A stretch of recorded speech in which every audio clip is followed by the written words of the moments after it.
Income under the head salaries जो हम लोग कर रहे थे उसका आज हम लोगों का सेकेंड क्लास है। फर्स्ट क्लास में हम आप लोग को थ्योरी एक्सप्लेन किए थे पूरा, और थ्योरी के साथ साथ हम थोड़ा बहुत आप लोग को अलाउंसेस और परक्विजिट्स के बारे में बताए थे।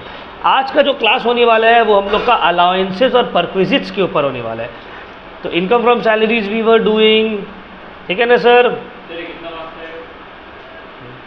इनकम फ्रॉम सैलरीज का आप लोगों को हम फॉर्मेट बताए मतलब एक्सप्लेन किए थे कि भाई इनकम फ्रॉम सैलरीज कैसे निकालते हैं, बेसिक सैलरी, बोनस, कमीशन, ये सब को के साथ अलाउंसेस को ऐड करते हैं, बहुत सारा अलाउंसेस है, फिर परक्विजिट्स को ऐड करते हैं, बहुत सारा परक्विजिट्स है, फिर आ जाता है ग्रॉस सैलरी, उसमें से डिडक्शन माइनस करते हैं, आ जाता है नेट सैलरी या इनकम फ्रॉम सैलरीज। ये आप लोगों को बताए थे। आज क्या एक्स्ट्रा बताने वाले हैं हम, आज क्या एक्स्ट्रा करने वाले हैं? देखो आज हम लोग एक्स्ट्रा यही करने वाले हैं, हम लोग अलाउंसेस को ब्रेक कर करके पढ़ेंगे, परक्विजिट्स को थोड़ा बहुत ब्रेक करके पढ़ेंगे। फिर से हम बता रहे, आज हम लोग अलाउंसेस को ब्रेक करके पढ़ेंगे और परक्विजिट्स को ब्रेक कर करके पढ़ेंगे, ठीक है? चलिए स्टार्ट करते हैं।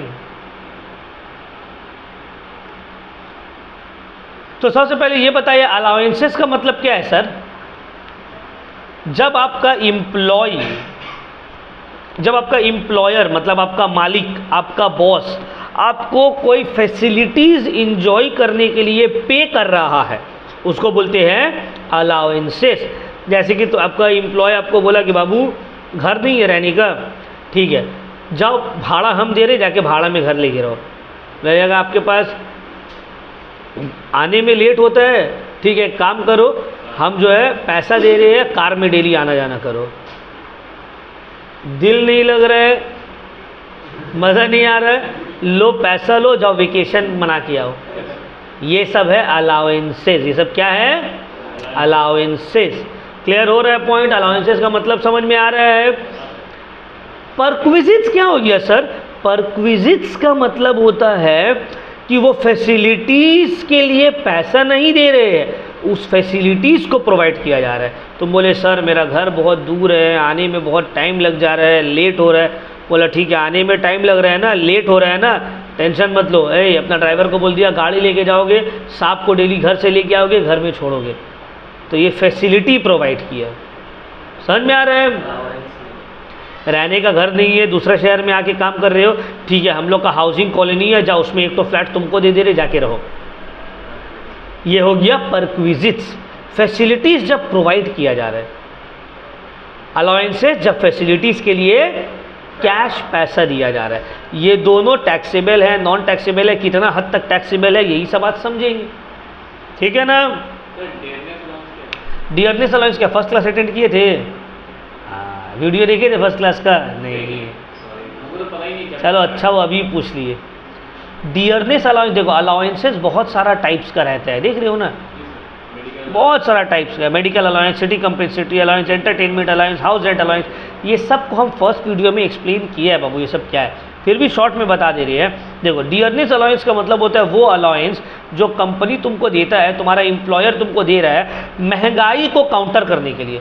महंगाई बढ़ रहा है तो बेसिक सैलरी तो बार बार नहीं बढ़ेगा, वो तो फिक्स्ड है कि भाई ज्वाइन किए हो इतना दिन तक इतना रहेगा, इतना दिन के बाद हर 6-6 महीना या साल में आपका इंक्रीमेंट आते रहेगा। बट महंगाई तो आपका इंक्रीमेंट के हिसाब से नहीं बढ़ेगा कि भाई अमन भाई का, कैब भाई का जो सैलरी है वो 1 साल के बाद 6% बढ़ेगा, तो हम भी अपना महंगाई को 6% से बढ़ा ले रहे। हो सकता है तुम्हारा सैलरी 6% से बढ़ रहा है 1 साल में, महंगाई 1 साल में 25% बढ़ गई, तो तुम तो भूखमरी हो जाओगे तुम्हारा, है ना? तो फिर तुम्हारा सैलरी तो नहीं बढ़ेगा, तो एम्प्लॉयर तुम्हारा डीए बढ़ा देगा, जिसको बोलते हैं डियरनेस अलाउंस, महंगाई भत्ता। हिंदी में क्या बोलते हैं डियरनेस अलाउंस को? महंगाई भत्ता। समझ में आ रहा है? ये अलाउंस उसको दिया जाता है जब इन्फ्लेशन को, जिसको काउंटर करने के लिए, इन्फ्लेशन महंगाई को सहने के लिए जो अलाउंस दिया जाता है उसको बोलते हैं डियरनेस अलाउंस। मेडिकल अलाउंस तो पता ही है आपको। सिटी कंपनसेटरी अलाउंस, तुम कोलकाता में जॉब कर रहे हो, ट्रांसफ़र हो गया बैंगलोर में, ठीक है। अब तुम बोले भाई हम तो कोलकाता देख किस जॉब ज्वाइन किया जाएगी, चलो भाई मेरा घर यहाँ पे, कोलकाता सस्ता शहर है, 30,000 रुपये महीना में मेरा गुजारा हो जाएगा। आप हमको भेज रहे हैं बैंगलोर में 30,000 में क्या होगा, 3 टाइम का खाना भी नहीं हो पाएगा मेरा सही से। तो वो आपको एक अलाउंस देगा, वो शहर का महंगाई को झेलने के लिए। शहर चेंज हुआ ना, हाँ, उसको बोलते हैं सिटी कंपेंसेटरी अलाउंस, ठीक है ना। चलो अब देखो अलाउंस 3 तरह का होता है सर। कौन कौन सा? नंबर 1 इज फुली टैक्सेबल, वो अलाउंस कि उस अलाउंस में आपको जितना भी पैसा मिला है सब के ऊपर आपको टैक्स देना पड़ेगा। दूसरा होता है फुली एग्जेम्प्टेड, वो अलाउंस जिसके ऊपर आपको टैक्स देना ही नहीं है, आपका टैक्स माफ है। तीसरा होता है partly taxable and partly exempted. ये वालों को थोड़ा समझना है कि मान लो 100 रुपये मिला है तो 100 रुपये का कुछ हिस्सा के ऊपर आपको टैक्स देना नहीं पड़ेगा, कुछ हिस्सा के ऊपर आपको टैक्स देना पड़ेगा। जो हिस्सा के ऊपर आपको टैक्स नहीं देना पड़ेगा उसको बोलते हैं एग्जेम्प्टेड, जो हिस्सा के ऊपर आपको टैक्स देना पड़ेगा उसको बोलते हैं टैक्सेबल। सर अब डिसाइड कैसे होगा कौन सा कितना पोर्शन में टैक्स देंगे और कितना पोर्शन में टैक्स, यही समझाने के लिए तो आज क्लास कर रहे हैं। ये दोनों तो इजी है, बोल दिया कि बाबू dearness allowance, medical allowance, city compensatory allowance, project allowance, tiffin allowance, servant allowance, deputation allowance, computer allowance, transport allowance other than disable person, ये सब अलाउंस के ऊपर आपको पूरा टैक्स देना है। तुम बोलोगे ठीक है सर पूरा टैक्स देना है, जितना पैसा मिलेगा लिख देंगे, जितना भी पैसा मिलेगा, जो भी अलाउंस, डियरनेस अलाउंस डायरेक्ट लिख दिए, सिटी कंपेंसेटरी अलाउंस डायरेक्ट लिख दिए, कोई दिक्कत वाला मामला नहीं है। फिर हम तुमको बोले बाबू कुछ एग्जेम्पशन है जिसके ऊपर आपको कुछ भी टैक्स नहीं देना है, कुछ अलाउंसेस है। कौन कौन सा अलाउंस है सर? अलाउंसेस इंडियन सिटीजन को मिल रहा है जो गवर्नमेंट के लिए इंडिया के बाहर काम कर रहा है। तुम रॉ का एजेंट बन के बाहर में हो, पाकिस्तान में छिप के खुफिया जानकारी हासिल कर रहे हो, तुमको अलग से अलाउंस दे रहे हो लोग, उस अलाउंस के ऊपर तुमको टैक्स नहीं देगा। बोले एक तो गरीब का बच्चा जाके वहाँ पर अपना जान को खतरा में डाल के ऊपर से हम उसका अलाउंस के ऊपर टैक्स लेंगे, इतना गंदा काम नहीं करेंगे। फिर तुमको बोलेगा अगर तुम हाई कोर्ट और सुप्रीम कोर्ट का जज हो, तुम्हारा अलाउंस के ऊपर तुमको टैक्स देने पड़ेगा। बोलेगा एक तो जज साहब जो है इतना बड़ा काम कर रहे हैं, सबको न्याय दे रहे हैं, उसके ऊपर उनसे हम लोग अलाउंस के ऊपर टैक्स लेंगे, बदुआ लेंगे? नहीं लेंगे उन लोग के अलाउंस के ऊपर टैक्स। पूरा टैक्सेबल, जो पूरा अलाउंस जो है वो माफ है, टैक्सेबल नहीं है। यूनाइटेड नेशन, बंद करो तो, यूनाइटेड नेशन ऑर्गेनाइजेशन का कोई एम्प्लॉय है, अगर उसको यूनाइटेड नेशन से कुछ अलाउंस मिल रहा है उसके ऊपर टैक्सेबल नहीं। बोलेगा यूनाइटेड नेशन ऑर्गेनाइजेशन इतना बड़ा ऑर्गेनाइजेशन है भाई, इतना बड़ा ऑर्गेनाइजेशन है जो वर्ल्ड का पीस हार्मनी के लिए काम कर रहा है, और आप उसका अलाउंस के ऊपर नज़र डाल के टैक्स ले रहे हैं, उसके ऊपर भी आपको टैक्स नहीं देना है। एक्सचेंज कंपेंसेटरी अलाउंस क्या मतलब है? तुम इंडियन एम्बेसी में काम कर रहे हो यूएस में, तुमको तो सैलरी इंडियन गवर्नमेंट रुपीस में देगा, यूएस में तुम रुपीस लेके जाओगे वो लोग फेंक देगा, बोलेगा $1 दो, $1 चलेगा, तो तुमको यूएस डॉलर में अपना रुपीस को कन्वर्ट करवानी होगा। तुमको 1 लाख सैलरी मिला, तुम 1 लाख को कन्वर्ट कराने के, फॉर एग्जाम्पल मान लो 100 रुपये डॉलर का हो गया, एग्जाम्पल अभी तो हुआ नहीं, थोड़ा दिन में इंशाल्लाह हो जाएगा जिस हिसाब से चल रहा है। तुमको $1000 देना है, मिलेगा, तो $1000 कन्वर्ट करवाने के लिए तुमको मान लो फॉर एग्जाम्पल 2000 रुपये एक्स्ट्रा पे करना पड़ा, तो 2000 तुम्हारे पॉकेट में गया ना, पॉकेट से गया फालतू का, तो उसके लिए गवर्नमेंट तुमको अलाउंस देगा, एक्सचेंज कंपेंसेशन अलाउंस। जाओ वो 2000 तुमको देना नहीं पड़ेगा, हम लोग दे रहे हैं तुमको, ये भी नॉन टैक्सेबल, ठीक है। और फॉरेन टेक्नीशियन या अदर फॉरेन नेशनल्स का लोग अगर इंडिया में काम कर रहे हैं, उन लोग को जो अलाउंस दिया जा रहा है नॉन टैक्सेबल। बोलेगा एक तो तुम लोग देश में आके हम टेक्नोलॉजी इंप्रूव कर रहे हैं, जो उसका हमको अलाउंस मिल रहा है उसके ऊपर तुम लोग टैक्स भी लोगे, जाओ रहो तुम लोग 4G यूज़ करो, नहीं आएगा 5G। समझ में आ रहा है? तो ये सब फुली एग्जेम्प्टेड है। तो सर फुली एग्जेम्प्टेड वाला भी बहुत इजी है कि भाई फुली एग्जेम्प्टेड है तो यहाँ पे लिखने का ज़रूरत ही नहीं है, या लिख के लिख देंगे नील, एकदम इजी।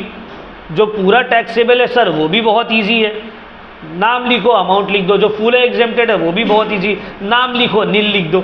झमेला है इसमें partly taxable and partly, box के अंदर है झमेला। अब देखो पार्टली टैक्सेबल और पार्टली एग्जेम्प्टेड जो है ये 2 रूल के ऊपर डिपेंडेंट है।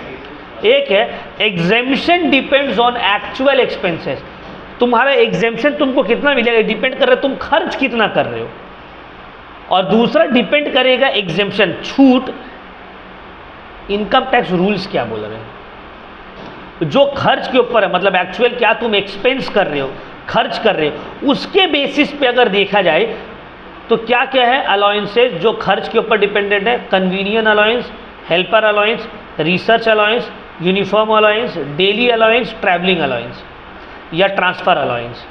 ये सब अलाउंसेस जो है कितना % टैक्स होगा और कितना अमाउंट छूट होगा, ये डिपेंड करेगा एक्चुअल खर्चा तुम्हारा कितना हो रहा है। तो ये सब भी इजी है, टफ है ये वाला, आईटी रूल्स याद करना पड़ेगा। चिल्ड्रन एजुकेशन अलाउंस कितना मिल रहा है और कितना टैक्सेबल होगा, कितना एग्जेम्प्टेड होगा, इसके लिए आपको रूल्स पढ़ना पड़ेगा।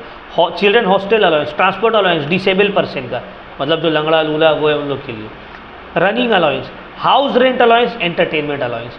तो वो 3-4 जो है ना बहुत इंपॉर्टेंट है। हाउस रेंट तो एकदम समझ लो इसको तावीज़ बना के बांध लेने हैं, बहुत इंपॉर्टेंट है, ठीक है ना। एंटरटेनमेंट अलाउंस ये सब इंपॉर्टेंट है, ठीक है। Children education allowance, children hostel allowance, ये सब इंपॉर्टेंट है। Clear point. देखो ट्रांसपोर्ट अलाउंस अगर तुम हेल्दी आदमी हो पूरा टैक्सेबल, अगर तुम डिसेबल हो तो फिर तुमको कुछ एग्जेम्पशन मिलेगा। क्लियर है पॉइंट। तो ये सब अभी हम लोग समझेंगे। सर ये तो आप बोल दिए पूरा टैक्सेबल, पूरा छूट, ये जो है जितना खर्च कर रहा है उस हिसाब से डिटरमाइन होगा। जो आईटी रूल वाला है वो आप हम लोग को एक्सप्लेन कर दीजिए, आईटी रूल क्या बोल रहे हैं सर। अभी एक एक करके हम एक्सप्लेन करेंगे इसको, टेंशन का कोई बात नहीं है। चलिए बिस्मिल्लाह करते हैं। Children education allowance. Sir children education allowance में बोला गया है आपको जितना भी अलाउंस मिल रहा है आपका बच्चा को पढ़ाने के लिए, उसमें से आपको कुछ एग्जेम्पशन मिलेगा। सर क्या एग्जेम्पशन मिलेगा?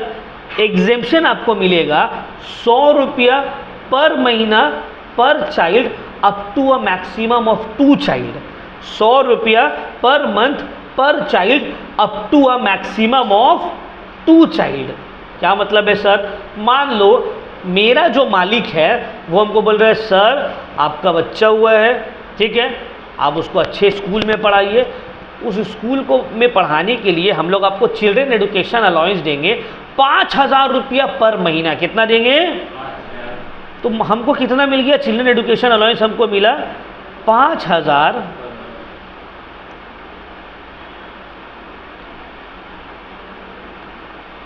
इंटू 12।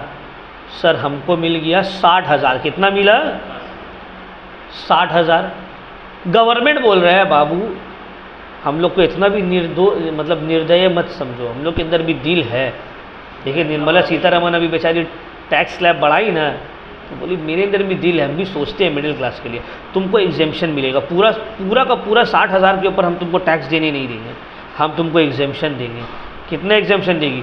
बोली जाओ तुम्हारा माफ़ किए हम अलाउंस। कितना? 100 रुपया पर महीना माफ़। मतलब तुमको एग्जेम्पशन मिल रहा है 100 रुपीज़ पर मंथ, तो 12 महीना का हो गया 1200। तो 60,000 इंटू 1200 माइनस करेंगे तो आएगा 58,800। ये 58,800 के ऊपर आपको टैक्स देने। क्लियर हुआ पॉइंट? समझ में आया? सर अगर मेरा 2 बच्चा है तो? सर अगर मेरा 2 बच्चा है तो हमको ये वाला समझ में आया? तो तुमको अलाउंस जितना भी मिला लिखे, उसमें से जो एग्जेम्पशन है उसको क्या किए? माइनस कर दिए, जो बचा वो बाहर चला गया, वो टैक्सेबल हो गया। चलो अब मान लेते हैं मेरा 2 बच्चा हो गया, तो मेरा मालिक बोलेगा टेंशन क्यों ले रहे हो, दोनों बच्चा को पढ़ाओ, दोनों बच्चा का पैसा देंगे।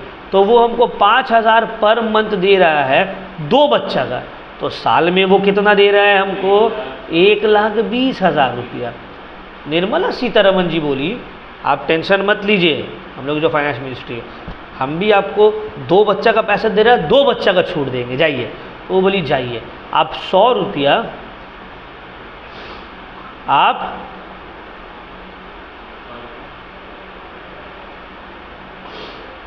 100 रुपया 2 बच्चा का एग्जेम्पशन ले लिए। तो 100 रुपया पर महीना 2 बच्चा का, 200 रुपया, 12 महीने का कितना हो गया 2400, इतना आपको एग्जेम्पशन।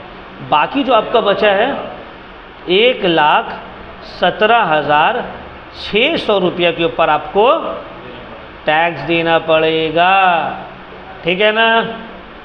मान लो मेरा एक और बच्चा होगी आगे चल के, मेरा जो एम्प्लॉयर है बोला टेंशन क्यों ले रहे हो, 3 बच्चा हुआ ना, कोई बात नहीं, जाओ तुमको तीनों बच्चा का एडुकेशन अलाउंस देंगे 5-5 हज़ार रुपया करके, कोई टेंशन वाला बात नहीं है, जाओ।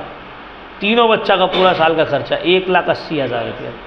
निर्मला सीतारमन बोली बाबू बच्चे 2 ही अच्छे, अब तुम तीसरा बच्चा तुम्हारा हो गया, अब हम और एग्जेम्पशन नहीं देंगे, तुम 3, 4, 5, 10 जितना हो, ये तुम्हारा पर्सनल मैटर है, इसके अगेंस्ट इंडिया में भी कोई भी लॉ नहीं बना है, बट इनकम टैक्स में हम लॉ फॉलो करेंगे। आपको जो चिल्ड्रन एजुकेशन अलाउंस के ऊपर एग्जेम्पशन मिलेगा वो मैक्सिमम 2 ही बच्चा के ऊपर मिलेगा। तो ठीक है, आपको 1,80,000 रुपये मिला है, बट हम आपको 100 रुपया 2 बच्चा के लिए ही माफ़ करेंगे, तो आपका 2,400 रुपया ही मैक्सिमम माफ़ होगा। बाकी जो 1,76,600 रुपया है इसके ऊपर आपको टैक्स देना पड़ेगा। क्या हुआ?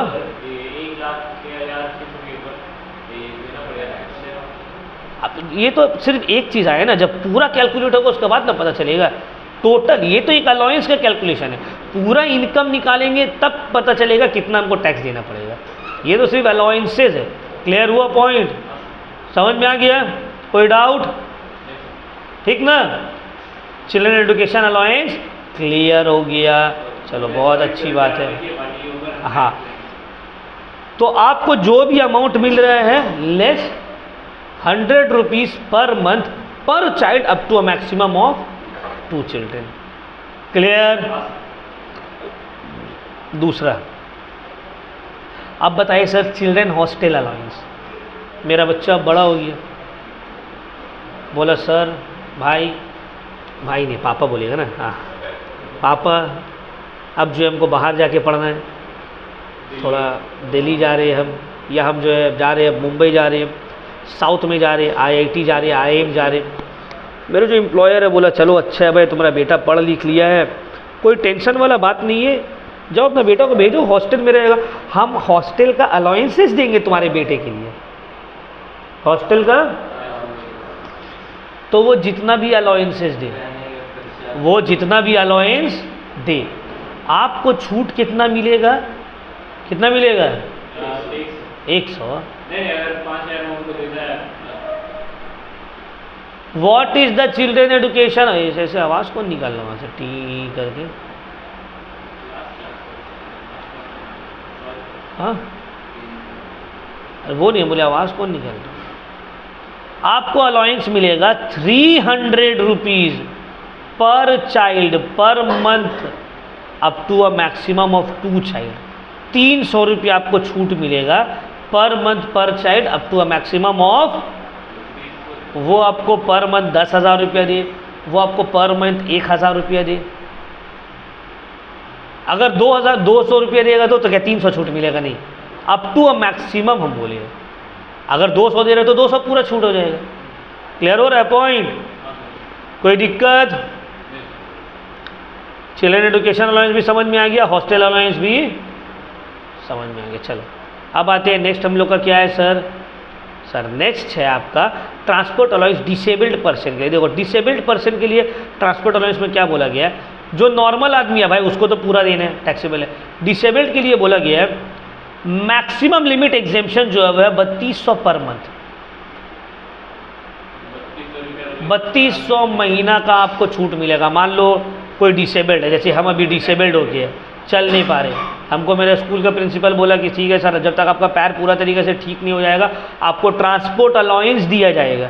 हमको 5,000 रुपये महीना दे रहा है ट्रांसपोर्ट अलाउंस, ठीक है।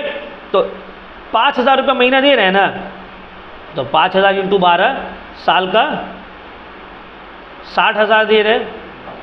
गवर्नमेंट बोल रहा है बाबू तुमको 3200 रुपया का हम छूट दे रहे हैं, तुमको हाँ 3200 पर मंथ का हम लोग छूट दे रहे हैं। तो 3200 × 12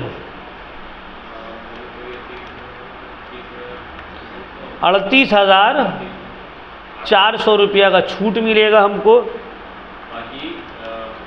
बाकी 21,600 के ऊपर हमको टैक्स।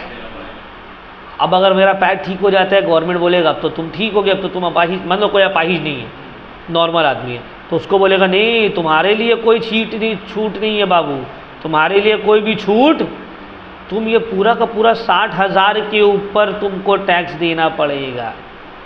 तो ट्रांसपोर्ट अलाउंस जो है ये छूट किसके लिए है? ये छूट है डिसेबल्ड पर्सन के लिए, up to a maximum of 3200 per month.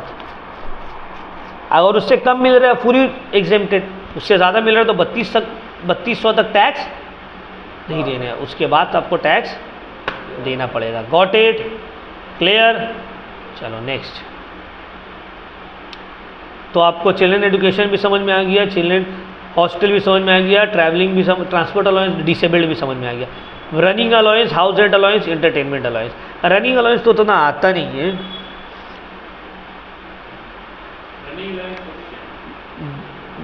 Running allowance क्या बोला जाए, बहुत सारा स्पोर्ट्समैन लोग रहते हैं, समझ में आ रहा है, उन लोग को, या आर्मी हो गया, पुलिस हो गया, उन लोग को दौड़ने का भी पैसा मिलता था कि अपने आप को फिट रहे, ठीक है, तो उसको रनिंग अलाउंस। तो उसमें क्या एग्जेम्पशन है? 70% ऑफ सच अलाउंस या मैक्सिमम लिमिट 10,000 पर मंथ। तुमको जो भी अमाउंट मिल रहा है उसका 70% या फिर मैक्सिमम लिमिट 10,000, दोनों में से जो छोटा है वो आपका एग्जेम्प्ट हो जाएगा। मान लो तुमको पर मंथ मिल रहा है 20,000, तो 20,000 का 70% हो गया 14,000 और 10,000, दोनों में छोटा कौन सा है? तो 10,000 रुपये तुमको एग्जेम्प्ट मिलेगा, 20 से 10 माइनस होगा, 10 के ऊपर आपको टैक्स। लेकिन मान लो तुमको travelling allowance, sorry running allowance जो है वो आपको मिल रहा है 20,000 की जगह 10,000 रुपया, तो 10,000 का 70% हो गया 7,000 और मैक्सिमम लिमिट कितना है? तो दोनों में छोटा कौन सा है? तो 10,000 से 7,000 माइनस हो गया, 3,000 के ऊपर आपको टैक्स देना पड़ेगा। क्लियर हो रहा है पॉइंट? डिफरेंस समझ में आया? रनिंग अलाउंस भी हो गया। अब very very important, house rent allowance and entertainment allowance, very very very very very important. House rent allowance, house rent allowance क्या है? Very very very important.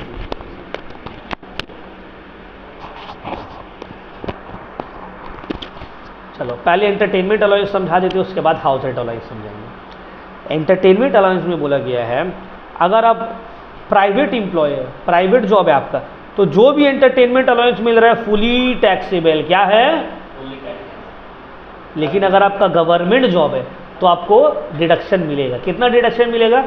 Actual entertainment allowance received, कितना amount मिला है? 20% of basic salary. Basic salary का मतलब वो जो basic है ना, ये वाला बेसिक पे जो है इसका 20% एंड मैक्सिमम लिमिट 5,000। तीनों में से जो छोटा है उतना का डिडक्शन मिल जाएगा तुमको। तीनों में से जो छोटा अमाउंट है उतना का डिडक्शन आपको मिल जाएगा। Actual entertainment allowance 20% of basic salary, maximum limit 5,000। तीनों में से जो छोटा है वो एज अ डिडक्शन माइनस हो जाएगा आपको जो एंटरटेनमेंट अलाउंस मिला है उससे। क्लियर हुआ पॉइंट? कोई दिक्कत? अब आते हैं house rent.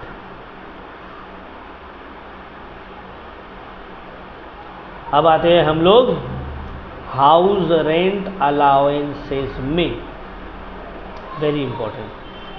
House rent allowance में बोला गया है आपको एग्जेम्पशन मिल रहा है, actual HRA house rent allowance received, rent paid in excess of 10% of salary, या फिर 40 और 50% ऑफ सैलरी। नहीं समझ में आएगा बिना सम्स किए, समझ में? तो एक एग्जाम्पल में वर्कआउट सम्स है, उसको हम लोग देखते हैं, ठीक है? तो पहले हम लिख देते हैं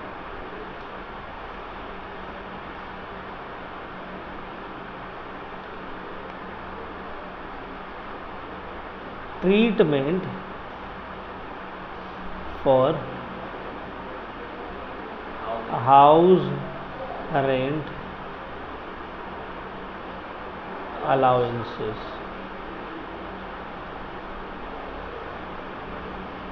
Treatment for house rent.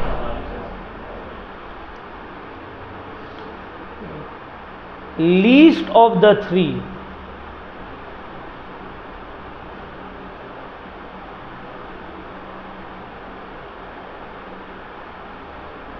would be allowed as deductions. Number one, actual house rent allowance received,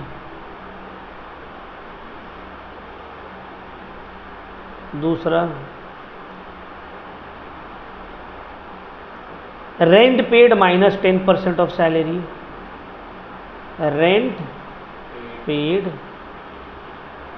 minus 10% of salary, जो भी आप रेंट पे किए हैं उसमें से सैलरी का 10% माइनस कर दो।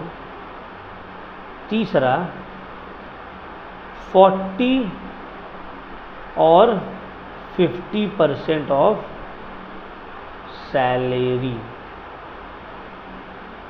तीनों में जो भी छोटा है वो आएगा। अब ये सर 40 एंड 50% ऑफ सैलरी का मतलब है, देखो number one, if house is in metropolitan city,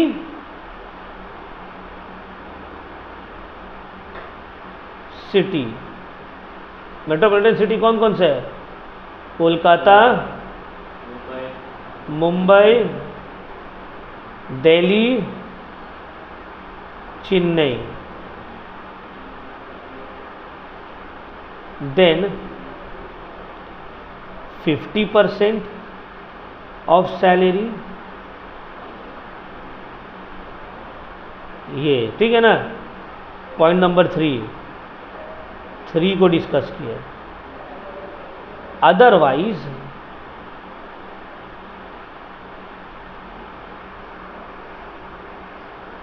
कोई आया है क्या? 40% of salary, otherwise 40% of salary. Sir अगर घर मेट्रोपॉलिटन सिटी में है तब ये 50% ऑफ सैलरी आएगा, नॉन मेट्रो सिटी में है तो फिर 40% ऑफ सैलरी आएगा, ठीक है ना। देखो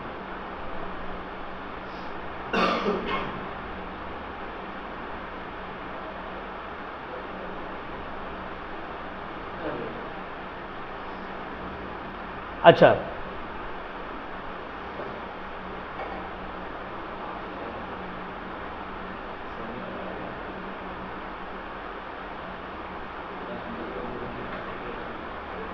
बुक देना है,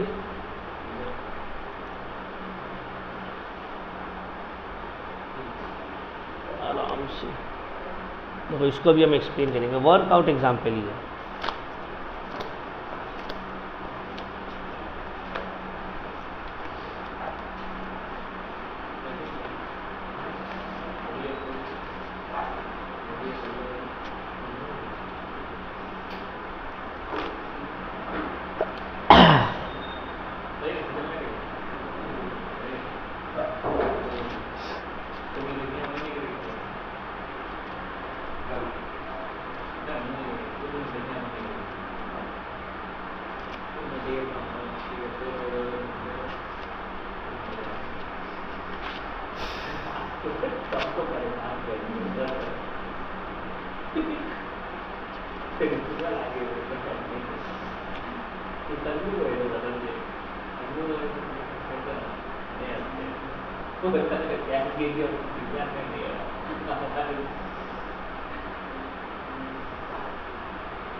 कौन सा क्वेश्चन दिए,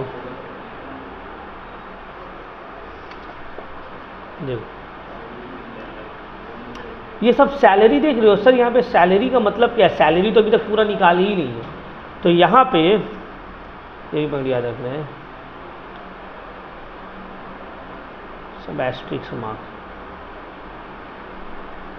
here, salary means,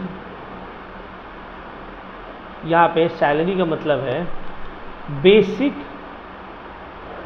plus DA plus commission forming part of the retirement benefit. तो यहाँ पे सैलरी का मतलब है बेसिक, डीए और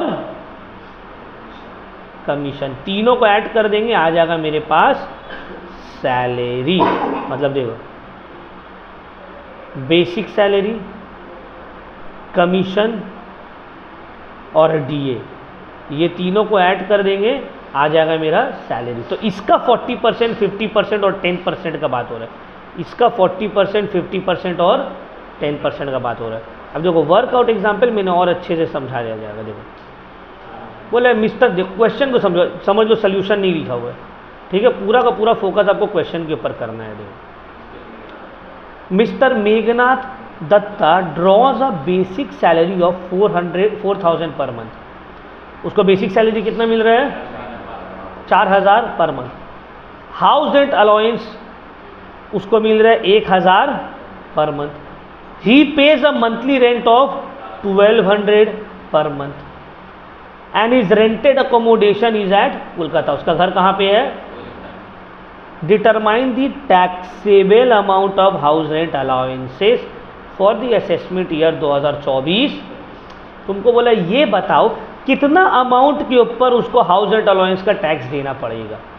देखो कैसे करके करेंगे, computation of taxable amount of house rent allowance of mister Meghnath for the assessment year 2024-25 related to the previous year 2023, particulars amount rupees. सबसे पहले क्या लिखा है, देखो एक्चुअल HRA रिसीव, एक्चुअल, एक एक लाइन देखना है पूरा एक बार मैंने। Actual house rent allowance received कितना है, 12,000 मिला है, लिख दिए इसको।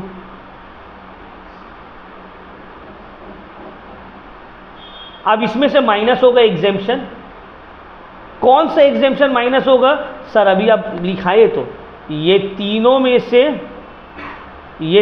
में से जो छोटा है वो वाला एग्जेम्पशन। तो पहला है एक्चुअल HRA रिसीव्ड, तो एक्चुअल HRA रिसीव 12,000। दूसरा है rent paid minus 10% of salary. Rent paid आप कितना दिए, 1200 पर मंथ। 1200 पर मंथ आप रेंट दिए, तो साल में कितना दिए, 1200 इंटू 12, 14,000। 10% of salary. अब सैलरी का मतलब यहाँ क्या है, basic plus DA plus commission. Sir यहाँ पे तो डीए और कमीशन है नहीं, तो यहाँ पे सैलरी का मतलब बेसिक हो जाएगा। देखो यहाँ पे बोल दिया सैलरी का मतलब है यहाँ पे बेसिक, क्योंकि डीए और कमीशन है नहीं। तो ये 4,000 पर मंथ है, आपको साल का निकालना है। साल का कितना है सैलरी, 48,000। तो रेंट पेड है 1200 इंटू 12, 14,400। 10% ऑफ सैलरी, तो भाई सैलरी है 48,000, उसका 10% हो गया 4800। तो 48,000 माइनस 4800 कितना आ गया, 9,000। तीसरा है क्योंकि ये घर कोलकाता में है तो होगा 50% ऑफ सैलरी। तो सैलरी है 48,000, उसका 50% आ गया 24,000।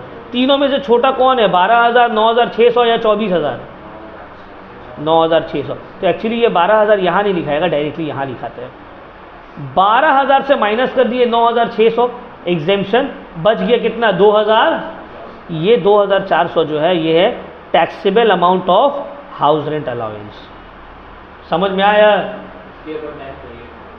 ऑब्वियसली टाइम लगेगा समझने में, कैलकुलेशन याद रखना होगा। समझ में आए, थोड़ा बहुत क्लियर हुआ ना।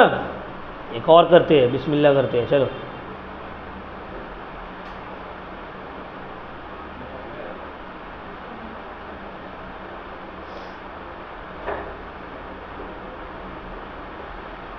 श्री प्रीतम दास एक एम्प्लॉय है प्राइवेट कंपनी में मुंबई में। वो ही furnishes the following information in respect of the salary income of the previous year 2023। Basic pay है 3000 पर मंथ, डीए है 1500 per month, commission 2% of the turnover of 4 lakh, 4 lakh का 2% जो कि हो जा रहा है 8000, 4 लाख का 2% हो गया 8000। बोनस है 4000 पर month, per annum, per month नहीं per annum. House rent allowance है 1200 पर मंथ। ही स्टेज इन अ रेंटेड अकोमोडेशन इन Pune, Pune non metro city है, रेंट पे कर रहा है 1500 per month. Find out the amount of house rent allowance exempt from tax, कितना का छूट मिलेगा इसको। सर एग्जेम्पशन तीनों में से जो लीस्ट रहेगा, तो लीस्ट में सबसे पहला एक्चुअल एचआरए रिसीव्ड, कितना मिल रहा है सर इसको, एचआरए कितना मिल रहा है 1200 पर मंथ, 1200 इंटू 12 14,400। दूसरा है rent paid minus 10% of salary, तो रेंट कितना पे कर रहा है सर ये 1500, 1500 इंटू 12 18,000, 10% ऑफ सैलरी। तो सैलरी पहले निकालेंगे, यहाँ सैलरी है basic plus DA plus, basic है 3000 पर मंथ, तो साल का हो गया 3000 इंटू 12, डीए है 1500 पर मंथ, तो 1500 इंटू 12, कमीशन है 2% ऑफ 4 लाख हो गया, तीनों का ऐड किए तो सैलरी कितना निकल गया 62,000 निकल गया है ना। अब इसका 10%, तो सर 62,000 का 10% है 6,000, 18,000 माइनस 6,200 आ गया 11,800। तीसरा है 40% ऑफ सैलरी, क्यों सर 50% क्यों नहीं, नॉन मेट्रो सिटी में है ना, कोलकाता थोड़ी है, मुंबई थोड़ी है, तो 62,000 इंटू 40% 24,800। तीनों में से छोटा कौन सा है 11,800। देयरफॉर 11,800 जो है ये है एग्जेम्प्टेड अमाउंट। एग्जेम्पशन, यहाँ पे तुमको एग्जेम्पशन बोला है, अगर बोलता एग्जेम्पशन की जगह टैक्सेबल तो ऊपर में तुमको पहले लिखना पड़ता है एचआरए रिसीव्ड, और फिर तीनों में से जो छोटा है उसको माइनस करके शो करते, तो ये आता टैक्सेबल। सिर्फ एग्जेम्पशन बोला है तो ये वाला पार्ट को हटा दिया, ये वाला पार्ट को हटा दिया, बस ये तीनों निकाला, तीनों में से जो छोटा है वो एग्जेम्प्ट। दोनों सम्स में समझ में आया, क्लियर हुआ। अब बोलो तो भाई हुआ कि नहीं हुआ, नहीं हुआ तो बोलो, बेर से करवाएंगे, कोई चाप नहीं है। हो गया ना, ठीक है।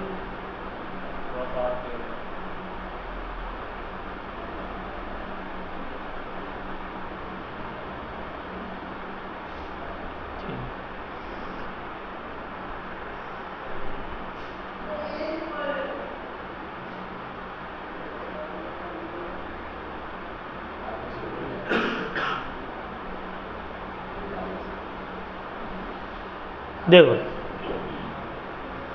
मिस्टर आयुष मुखर्जी एक गवर्नमेंट एम्प्लॉय है, बर्दवान में रहते हैं। वो एक रेंटेड हाउस में रहते हैं बर्दवान में, जिसका वो रेंट दे रहे हैं 2,000 पर मंथ। उनका इन्फॉर्मेशन है बेसिक सैलरी 5,000 पर मंथ, डीए है 50% ऑफ बेसिक, तो 5,000 पर मंथ का 50% हो गया 2,500 per month. Not forming part of salary, ठीक है। Bonus 6,000, commission 5% on turnover of 4 lakh, including 1 lakh not achieve by him. मतलब जो कमीशन 4 लाख का 5%, लेकिन इसमें से 1 लाख वो अचीव ही नहीं किया, तो 1 लाख अचीव नहीं किया तो टर्नओवर का कितना परसेंट में मिलेगा 3 लाख के ऊपर मिलेगा। जो अचीव नहीं किया वो नहीं होगा। एडवांस सैलरी भी है 10,000, इसका भी कोई लेना देना नहीं है। Calculate house rent allowance received. अच्छा, हाउस रेंट अलाउंस कितना मिल रहा है उनको 15,000 रुपया। कितना मिल रहा है, तुमको बोला है amount of house rent allowance taxable निकालो, तो सबसे पहले लिखिए हाउस रेंट अलाउंस रिसीव्ड कितना मिला, लेस लीस्ट ऑफ द 3। पहला है एक्चुअल एचआरए रिसीव्ड, तो एक्चुअल एचआरए 15,000 मिला है। दूसरा है rent paid minus 10% of salary, तो रेंट पे कितना किया है 2,000 किया है ना, तो 2,000 इंटू 12 10% ऑफ सैलरी। अब सैलरी कैसे निकलेगा, बेसिक, डीए ऐड नहीं किया है यहाँ पे। क्यों नहीं ऐड किए सर, अभी तक तो ऐड कर रहे थे, इसलिए ऐड नहीं किए है ना सर, क्योंकि यहाँ पे देखो बोल दिया है DA 50% ऑफ बेसिक तो है, not forming part of salary, तो ये सैलरी का पार्ट नहीं है तो इसको इंक्लूड, अगर रहता तो इंक्लूड करते, या क्वेश्चन साइलेंट भी रहता तो उसको हम लोग इंक्लूड कर लेते। नॉट फॉर्मिंग है तो DA नहीं आएगा। हाँ, कमीशन 3 लाख के ऊपर, 4 लाख के ऊपर नहीं, 5% ऑन 4 लाख नहीं, क्योंकि 1 लाख अभी तक अचीव नहीं हुआ, तो 3 लाख के ऊपर 5% हो गया, दोनों को मिला के 75,000। तो ये है सैलरी बेटा, ये है सैलरी। तो इसका 10%, 75,000 का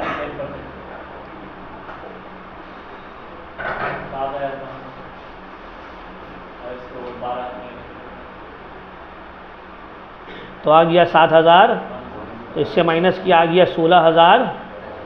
अब है 40% ऑफ सैलरी। क्यों सर? बर्दवान में है ना, मेट्रोपॉलिटन सिटी थोड़ी है, तो 75,000 का 40%, 75,000 का आ गया 30,000। तीनों में से छोटा कौन सा है? 15,000। कितना है? तो आपको HRA मिला है 15,000, एग्जेम्पशन भी है, एग्जेम्पशन भी कितना है? तो आप कितने रुपये टैक्स दीजिएगा? नहीं। समझ में आया? क्या कंफ्यूज हो गए? देखो HRA कितना मिला तुमको? लिख दिए। एग्जेम्पशन कितना मिलेगा? तीनों में से जो छोटा रहेगा। पहला है एक्चुअल रेंट रिसीव्ड, कितना है? दूसरा है rent paid minus 10% of salary, कितना है? तीसरा है 40% ऑफ सैलरी, कितना है? तीनों में से छोटा कौन है? 15,000 ना, तो 15,000 माइनस होगा, तो 15 से 15 माइनस होगा तो कितना हो जाएगा? नील हो गया। मतलब किसी के ऊपर भी आपको टैक्स एक ज़रा इसके ऊपर देना नहीं है। समझ में आ रहा है? तो HRA क्योंकि इतना कम है जो आपको टैक्स देना ही नहीं पड़ेगा। Got it? क्लियर हुआ? ये कैलकुलेशन याद रखना है, ये सब एग्जाम में काम आएगा। एंटरटेनमेंट अलाउंस ऑलरेडी हम बता ही रही है तुम लोगों को। देखो एंटरटेनमेंट अलाउंस का भी एक दो देख ले रहे। मिस पूजा मुखर्जी एक गवर्नमेंट एम्प्लॉय है, गवर्नमेंट एम्प्लॉय है। प्राइवेट रहता तो कुछ करना नहीं है, पूरा का पूरा टैक्सेबल है। गवर्नमेंट है तो कुछ एग्जेम्पशन मिले। क्या एग्जेम्पशन है? अच्छा पहले देख लेते हैं। बेसिक सैलरी है 72,000, DA है 24,000, एंटरटेनमेंट अलाउंस 700 पर महीना। तो ये बताओ, ascertain the amount of entertainment allowance exempted from tax, कितना exempted है टैक्स से, ये हम लोग को बताइए। सर तो बताइए आपको, लीस्ट ऑफ द 3 exempted होगा।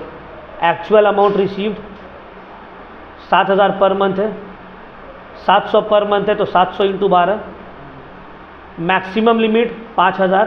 तीसरा में है 20% ऑफ बेसिक सैलरी, तो बेसिक सैलरी कितना है?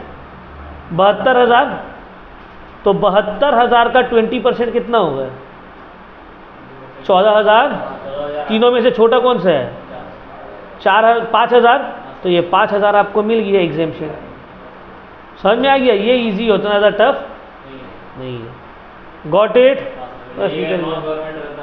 अगर प्राइवेट एम्प्लॉय रहता ना तो पूरा का पूरा 8,400 जो आपको मिला इसके ऊपर आप टैक्स दो, क्योंकि गवर्नमेंट एम्प्लॉय है तो आपको कुछ एग्जेम्पशन मिलेगा। समझ में आ रहा है? तो इसके ऊपर आपको टैक्स कितना देनी पड़ता है? देखो 8,400 तो आपको मिल ही रहा है, 8,400 तो आपको मिल ही रहा है, उसमें से 5,000 का आपको छूट मिल जा रहा है, तो आपको टैक्स देना पड़ेगा 3,400 रुपया। ये टैक्सेबल एंटरटेनमेंट अलाउंस है। लेकिन हमको यहाँ पे पूछा था एग्जेम्प्टेड क्या है? एग्जेम्प्टेड 5,000 है, टैक्सेबल होगा 3,400। क्लियर हो गया? कोई डाउट?